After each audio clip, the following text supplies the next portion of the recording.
அஸ்ஸலாமு அலைக்கும். அவுது பில்லாஹி மினஷ் ஷைத்தானிர் ரஜீம். பிஸ்மில்லாஹிர் ரஹ்மானிர் ரஹீம். இன்ஷா அல்லாஹ் நம்ம இன்றைக்கி பார்க்க போகிற சப்மிட்டர்ஸ் பெர்ஸ்பெக்டிவ் ஆர்டிக்கல் 1997 ஜூலை எடிஷன். ஆர்டிக்கலோட தலைப்பு 6+1 + 8 + 4 = 19, அதாவது 1. ஸோ 6 + 1 + 8 + 4 19 ஆகுது. ஸோ அதோட அர்த்தம் 1. பிஸ்மில்லாஹிர் ரஹ்மானிர் ரஹீம். சூரா 2 வசனம் 163. உங்களுடைய கடவுள் ஒரே கடவுள், அவரை தவிர வேறு கடவுள் இல்லை, மிக்க அருளாளர் மிக்க கருணையாளர். எந்த விதமான மனிதனால் எழுதப்பட்ட ஒரு புத்தகத்துலேயும் கண்டறியப்படாத ஒரு தனித்துவமான ஒரு நிகழ்வு நம்ம குரானில் நம்ம கண்டுபிடிச்சிருக்கோம். ஸோ நம்ம குரானில் அல்லாஹ் நம்மளுக்கு இந்த கொடுத்த குரானோட ஒவ்வொரு அம்சமும் கணித ரீதியாக கட்டமைக்கப்பட்டு இருக்குது. அதாவது அதில் இருக்கிற சூறாக்களோட எண்ணிக்கையாக இருக்கட்டும், வசனங்களாக இருக்கட்டும், அதில் பயன்படுத்தப்பட்ட வார்த்தைகளாக இருக்கட்டும், எத்தனை தடவை அதில் எழுத்துக்களோட எண்ணிக்கையாக இருக்கட்டும், அதே மாதிரி ஒரே மூலத்திலிருந்து எடுக்கப்பட்ட வார்த்தைகளோட எண்ணிக்கையாக இருக்கட்டும், தெய்வீகமான பெயர்களோட எண்ணிக்கையாக இருக்கட்டும், அதோட எவ்வளோ யூஸ் பண்ணியிருக்காங்க, அதோட வெரைட்டியாக இருக்கட்டும், அதே மாதிரி சில வார்த்தைகளுக்கு தனித்துவமான ஸ்பெல்லிங்ஸ் ஏன் யூஸ் பண்ணியிருக்காங்க, இது எல்லாமே கணித ரீதியாக கட்டமைக்கப்பட்டதாக இருக்குது. அது மட்டும் இல்லாமல் குரானோட இன்னும் நிறைய அம்சங்கள் எல்லாமே கணித ரீதியாக கட்டமைக்கப்பட்டதாக தான் இருக்குது. ஸோ இந்த கணித ரீதியான கட்டமைப்பை நம்ம பொதுவாக 2 பெரிய அம்சங்களாக நம்ம பிரிக்கலாம். அதாவது முதல் ரீதியாக இலக்கியம் ரீதியான கட்டமைப்பு, கணித கட்டமைப்பாகும், அது முதலாவது பாகமாகவும், இரண்டாவதாக சூரா மற்றும் வசனங்களோட எண்ணிக்கை, அதோட கணித ரீதியான கட்டமைப்பு அப்படின்றத நம்ம 2ஆம் பாகமாக பிரிக்கலாம். ஸோ இந்த கணித ரீதியான குரானோட கட்டமைப்புக்கு பொதுவான வகக்கூடிய எண்ணா என்ன இருக்குதுன்னு பார்த்தோன்னா 19 அப்படின்ற எண்ணு தான் இருக்குது. உதாரணத்திற்கு ஸோ முதல் வசனமான பிஸ்மில்லா 1 அதில் 19 அரபி எழுத்துக்கள் இருக்குது. ஸோ குரானில் மொத்தமாக 114 சூறா இருக்குது. அது 19 × 6. குரானில் இருக்கக்கூடிய மொத்த வசனங்கள், அதாவது 112 பஸ்மல்லாக்கள் கவுண்ட் பண்ணாமல் இருக்குது. அதையும் நம்ம சேர்த்து கவுண்ட் பண்ணோம் அப்படின்னா 6346. இது 334 × 19 இதுவும் வகுக்கக்கூடிய ஒரு எண்ணாக தான் இருக்குது. அது மட்டும் இல்லாமல் இந்த வசனங்களோட எண்ணிக்கை, அதாவது 6346 வசனங்கள் இருக்குது இல்லையா. ஸோ இந்த 6 + 3 + 4 + 6 இது எல்லாத்தையும் நம்ம ஆட் பண்ணோன்னா அதுவும் 19 தான் வருது. ஸோ குரானில் அல்லாஹ் அப்படின்னு சொல்லப்படக்கூடிய வார்த்தையோட மொத்த எண்ணிக்கை 2698. அது 142 × 19. அது மட்டும் இல்லாமல் எந்தெந்த வசனங்கள் எல்லாம் இந்த அல்லாஹ் கடவுள் அப்படின்ற வார்த்தை இடம்பெறுதோ அந்த வசனங்களோட எண்கள் எல்லாத்தையுமே நம்ம கூட்டினோம்னா அதுக்கு நம்ம கிடைக்கக்கூடிய நம்பர் அதுவும் 19 வகுக்கக்கூடிய ஒரு எண்ணாக தான் இருக்குது. ஸோ அது 1,18,123. அதுவும் 19 × 6217 அப்படின்றதுல 19 அதுவும் வகுப்பட்டுறது. இப்போ நான் சொன்னது எல்லாமே உங்களுக்கு குரான்லேருந்து எடுத்து சொல்லப்பட்ட ரொம்ப சொற்பமான உதாரணங்கள் தான். ஆனால் இந்த உதாரணங்கள் ரொம்ப வலுவான, யாருமே மறுக்க இயலாத ஒரு ஆதாரமாக குரான் அல்லாஹ் கிட்ட இருந்து இந்த உலகத்திற்கு வந்த ஒரு கடவுளோட செய்தி அப்படின்றதுக்கு மறுக்க முடியாத ஒரு ஆதாரமாக இந்த உதாரணங்கள் திகழுது. ஸோ இது குரானோட இந்த கணித ரீதியான கட்டமைப்பு வந்து அல்லான்ற வார்த்தைக்கு மட்டும்தான் இருக்கா அப்படின்னு பார்த்தோம்னா கிடையாது.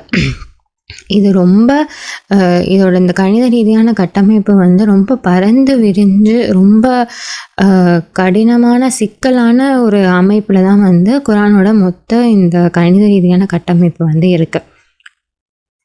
இதை பற்றி நம்மளுக்கு அதிகமான தகவல் வேணும் அப்படின்னா குரானில் நம்ம அப்பெண்டிக்ஸ் 1 வந்து படித்து பார்த்தோம்னா நம்மளுக்கு வந்து தெரியும். அதில் ரஷாத் கலீஃபா வந்து நம்மளுக்கு அது எல்லாத்தையும் வந்து எக்ஸ்பிளைன் பண்ணியிருப்பாங்க Y19 அப்படின்றதில். ஸோ ரோமர் காலத்துலேயும் அதுக்கு முன்னாடி அரபிக் எண்களில் வந்து முன்னாடியே வந்து ஒரு நம்பர் சிஸ்டம் வந்து ஒன்று வச்சுருக்காங்க. அதுதான் வந்து அப்ஜெக்ட் வேல்யூ அப்படின்னு வந்து சொல்கிறாங்க. அதாவது ஒவ்வொரு எழுத்துக்குமே வந்து ஒரு எண் மதிப்பு வந்து கொடுத்துருக்காங்க. இப்போ அலிஃப் அப்படின்றதுக்கு அரபியில் அலிஃப் அப்படின்ற எழுத்துக்கு வந்து அதோட மதிப்பு வந்து 1. அதே மாதிரி அடுத்த எழுத்தான பாக்கு வந்து 2. ஸோ இப்படியே வந்து 3 4னா அடுத்தடுத்து வரக்கூடிய எழுத்துக்களுக்கு வந்து அதோட மதிப்பு வந்து கொடுக்கப்பட்டிருக்கு. ஸோ அவங்க வந்து மக்கள் வந்து அராமிக் பேசுகிறவங்களாகவும் இல்லை ஹீப்ரு பேசுகிறவங்களாகவும் மக்களாக இருந்தாங்க அப்படின்னா அவங்க வந்து அவங்க மொழியில் உள்ள அந்த எழுத்துக்களுக்கு வந்து இதே மாதிரியான நம்பர்ஸு தான் வந்து பயன்படுத்தியிருக்காங்க. அவங்க எண்களுக்கு பதிலாக இந்த ஆல்ஃபபெட்ஸ் தான் வந்து அவங்க வந்து பயன்படுத்தியிருக்காங்க. இப்போ நம்மளுக்கு வந்து இதில் என்ன புரியுது அப்படின்னா குரானுடைய இந்த கணித ரீதியான கட்டமைப்பு ஏன் வந்து இந்த 19 அப்படின்றது வருது, அதில் இங்கே பயன்படுத்தியிருக்க 19 அப்படின்றதுக்கான எந்த வார்த்தையோட நியூமரிக்கல் வேல்யூவா, அதாவது கணித ரீதியான மதிப்பு வந்து எந்த வார்த்தையோட மதிப்பு வந்து 19 இருக்குன்னு பார்த்தோம்னா வாஹித் அப்படின்ற வார்த்தையோடது தான் வந்து 19. வாஹித் அப்படின்னா என்னென்னா 1 அப்படின்ற வாஹிதோட அர்த்தமாக இருக்குது. ஸோ 1984 டாக்டர் சீசர் மஜூல் அப்படின்றவர் வந்து ஒரு ஆராய்ச்சி வந்து அவர் வந்து நடத்துகிறாரு.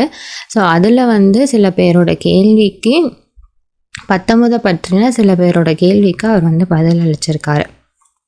அதே மாதிரி அல்லாவை மட்டும் குறிக்கக்கூடிய இந்த வாஹித் அப்படின்ற வார்த்தை வந்து 19 தடவை தான் வந்து அல்லாவை மட்டும் குறிக்கக்கூடியதாக வந்து இதில் வந்து பயன்படுத்தப்பட்டிருக்கு குரானில் அப்படின்றத அவங்க வந்து கண்டுபிடிக்கிறாங்க. ஸோ நம்ம எப்போவுமே என்ன ஞாபகம் வச்சுக்கணும் அப்படின்னா நம்ம இப்போ குரானோட முக்கியமான அது மட்டும் இல்லாமல் அடிப்படையான செய்தி வந்து என்னவா இருக்குன்னா கடவுள் வந்து ஒருத்தர் தான் அப்படின்றது தான் அதோட கருத்தாக வந்து இருக்குது. அது மட்டும் இல்லாமல் குரானில் நம்மளுக்கு அல்லாஹ் என்ன சொல்லி தராங்க அப்படின்னா குரான் மூலியமாக நம்ம கற்றுக்குறோம் நம்ம என்ன பாவம் செஞ்சிருந்தாலும் அல்லாஹ் வந்து நம்ம வந்து பாவ மன்னிப்பு கேட்டோம்னா மன்னிச்சிருவாங்க. ஆனால் அவர் மன்னிப்பே வழங்காத ஒரே பாவம் வந்து அவருக்கு நிகராக மற்ற யாரையும் நம்ம இணை தெய்வத்தை வந்து அமைச்சுக்கிறது தான் அவர்கிட்ட இருந்து நம்மளுக்கு மன்னிப்பே கிடைக்காது. அதை மட்டும் எல்லாம் மன்னிக்கவே மாட்டாங்க அப்படின்றத நம்ம சூரா 39 53, சூரா 4 48, அது மட்டும் இல்லாமல் 4 116 நம்ம வந்து தெரிஞ்சுக்கிறோம். ஸோ இந்த அப்ஜெக்ட் அப்படின்ற இந்த எண்ணியல் அமைப்பை வந்து ஒவ்வொரு ஆல்ஃபபெட்ஸுக்கும் நம்ம வந்து ஒவ்வொரு எழுத்துக்கும் வந்து ஒவ்வொரு நம்பரை வந்து அவங்க கொடுத்துருக்காங்க இல்லையா. ஸோ அதை வந்து இந்த வாஹித் அப்படின்றதுக்கு எப்படி கொடுத்துருக்காங்க அப்படின்றத நம்ம பார்க்குறோம். இப்போ வாஹிதோட அரபியில் நம்ம வந்து எழுதணும் அப்படின்னா வான்ற அரபி எழுத்துக்கோட எண்ணியல் மதிப்பு வந்து 6 இருக்குது. அடுத்து அலிஃப்க்கு வந்து 1, ஹாக்கு வந்து 8, தாலுக்கு வந்து 4. ஸோ மொத்தமாக இது எல்லாத்தையும் நம்ம வந்து கூட்டணும் அப்படின்னா நம்மளுக்கு வந்து 19 கிடைக்கிது. ஸோ இந்த வாஹித் அப்படின்ற வார்த்தை வந்து மொத்தமாக குரான் வசனங்களில் 25 முறை வந்து பயன்படுத்தப்பட்டிருக்கு. இதில் ஒரு வசனத்தில் வந்து ஒரு வகையான உணவை பற்றி குறிக்கிறதுக்காக வாஹித் அப்படின்றது பயன்படுத்தப்பட்டிருக்கு. இன்னும் 2 வசனங்களில் வந்து அதில்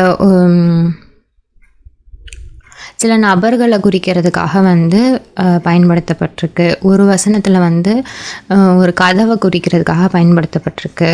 ஒன்றில் வந்து தண்ணீரை குறிக்கிறதுக்காகவும், அதே மாதிரி இன்னொரு இதில் வந்து விபச்சாரம் செய்யக்கூடிய ஒரு ஒரு தம்பதியை குறிக்கிறதுக்காக பயன்படுத்தப்பட்டிருக்கு. ஸோ இதை வந்து நம்ம எடுத்து கவுண்ட் பண்ணோம் அப்படின்னா இது வந்து 6 வசனங்கள் வருது. ஸோ இந்த 25ல் அல்லாவை குறிக்காத இந்த 6 வசனங்களை நம்ம எடுத்துட்டோம் அப்படின்னா மீதி நம்மளுக்கு இருக்கிறது வந்து 19 வசனங்கள் வந்து இது எல்லாமே கடவுளோட தன்மையான கடவுளை மட்டும் ஒன்று அப்படின்ட்டு தான் வந்து குறிக்குது.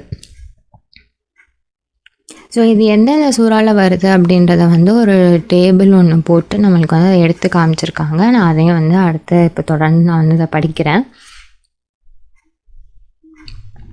ஸோ இப்போ இதுலேருந்து நம்மளுக்கு என்ன தெரியுது அப்படின்னா 19 தடவை தான் வந்து வாஹித் அப்படின்ற வார்த்தை வந்து கடவுளை மட்டும், அதாவது கடவுளோட தன்மையான ஒன்று அவர் மட்டும்தான் இருக்கார் அப்படின்றத குறிக்கிறதுக்கு 19 தடவை பயன்படுத்தப்பட்டிருக்கு அப்படின்றத நம்ம வந்து தெரிஞ்சுக்கிறோம்.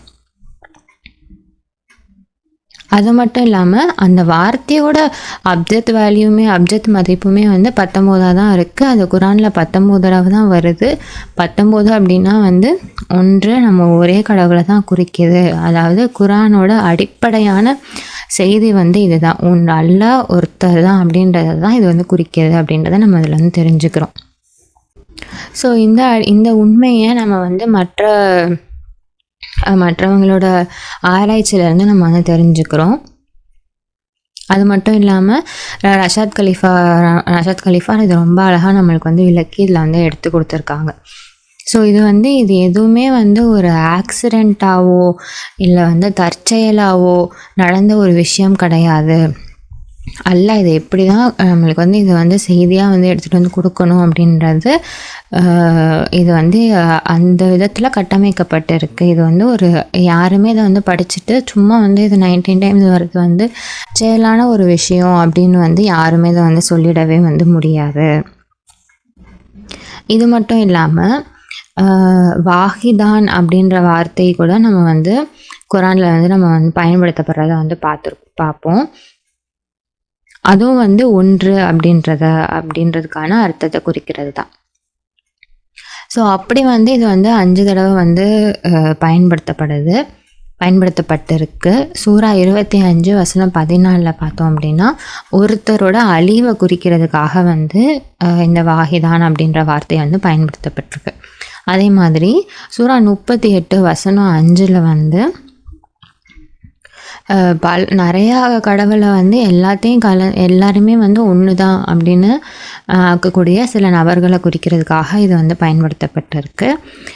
அது மட்டும் இல்லாமல் சூரா 54 வசனம் 24 ஸோ ஒரு நபரை குறிக்கிறதுக்காக வந்து அது பயன்படுத்தப்பட்டிருக்கு.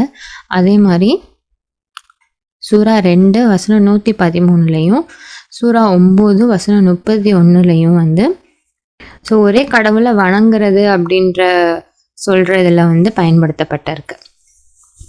ஸோ இப்போ வாஹித் அப்படின்ற வார்த்தை வந்து எத்தனை வசனங்கள் 25 வசனத்தில் வருது அப்படின்னு நம்ம பார்த்தோம்.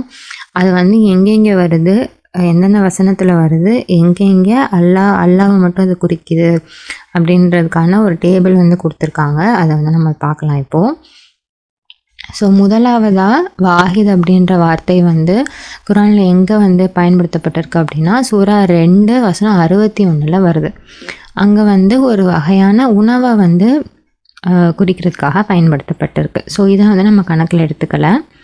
அடுத்து வந்து சூரா 2 வசனம் 163 வருது. அங்கே வந்து கடவுள் வந்து ஒருத்தர் தான் அப்படின்றதுக்காக குறிக்கிறதுக்காக பயன்படுத்தப்பட்டிருக்கு. ஸோ இது வந்து நம்ம வந்து இதுதான் வந்து முதலாவதாக நம்ம வந்து எடுத்துக்கிறோம். அடுத்து சூரா 4 வசனம் 11 வருது. அது வந்து ஒரு நபரை குறிக்கிறதுக்காக சொத்து இதில் வந்து ஒரு நபரை குறிக்கிறதுக்காக அது வந்து பயன்படுத்தப்பட்டிருக்கு. சூரா 4 அது அடுத்த வசனத்தில் சூரா 4:12 வந்து அதே மாதிரி தான் ஒரு இதில் வந்து பயன்படுத்தப்பட்டிருக்கு. சூரா 4 வசனம் 171 வந்து கடவுள் ஒருத்தர் தான். அதே மாதிரி சூரா 5 வசனம் 73, சூரா 6 வசனம் 19, சூரா 12 வசனம் 39. இது இந்த 4 வசனங்கள்லையுமே வந்து கடவுளை குறிக்கிறதுக்காக பயன்படுத்தப்பட்டிருக்கு. சூரா 12 வசனம் 67 வந்து ஒரு கதவை குறிக்கிறதுக்காக பயன்படுத்தப்பட்டிருக்கு. சூரா 13 வந்து 4 வருது. அது வந்து தண்ணீரை குறிக்கிறதுக்காக பயன்படுத்தப்பட்டிருக்கு. சூரா 13 வசனம் 16, சூரா 14 வசனம் 48, சூரா 14 வசனம் 52, 16 22, 16 51, 18 110, 21 108, 22 34. இது எல்லா வசனங்களுமே வந்து கடவுள் ஒருத்தர் தான் அப்படின்ற அர்த்தத்தில் பயன்படுத்தப்பட்டிருக்கு. சூரா 24 வசனம் 2 வந்து ஒரு விபச்சாரம் செய்கிறவங்களை குறிக்கிறதுக்காக பயன்படுத்தப்பட்டிருக்கு. இதை வந்து நம்ம கணக்கில் எடுத்துக்கல. சூரா 29 46, 37 4, 38 65, 39 4, 40 16, 41 6. இந்த 6 வசனங்கள்லையும் கடவுளை மட்டும் குறிக்கிறதுக்காக தான் வாகிதுன்ற வார்த்தை பயன்படுத்தப்பட்டிருக்கு. ஸோ இந்த மொத்தத்தையும் நம்ம வந்து கூட்டணும் அப்படின்னா 19 தடவை தான் வந்து வாகிதுன்ற வார்த்தை அல்லாவை குறிக்கிறதுக்காக பயன்படுத்தப்பட்டிருக்கு. அதே மாதிரி இந்த வாஹித் அப்படின்ற மூலத்திலேருந்து வரக்கூடிய வாஹிதான் அப்படின்ற வார்த்தை வந்து அப்படின்ற வார்த்தையோட இந்த அப்ஜெக்ட் மதிப்பு வந்து 20. அது வந்து 19 வந்து கிடையாது. ஏன்னா அதில் வந்து கூடுதலாக ஒரு அலிஃப் வந்து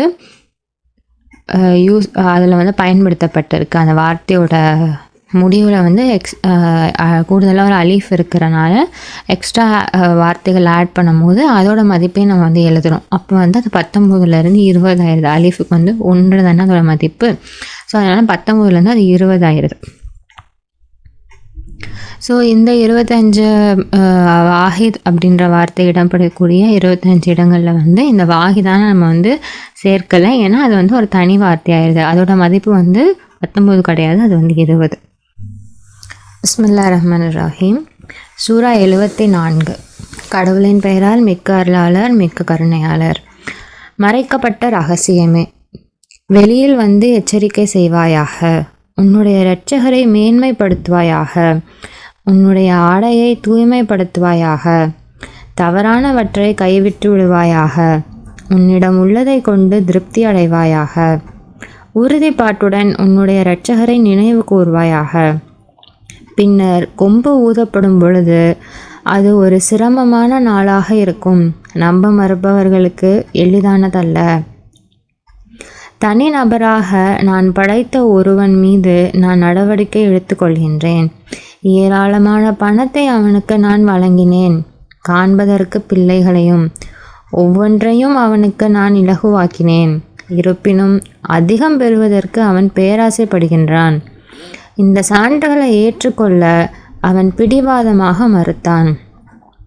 அதிகரித்தவாறே அவனை நான் தண்டிப்பேன். ஏனெனில் அவன் சிந்தித்தான், பின்னர் தீர்மானித்தான்.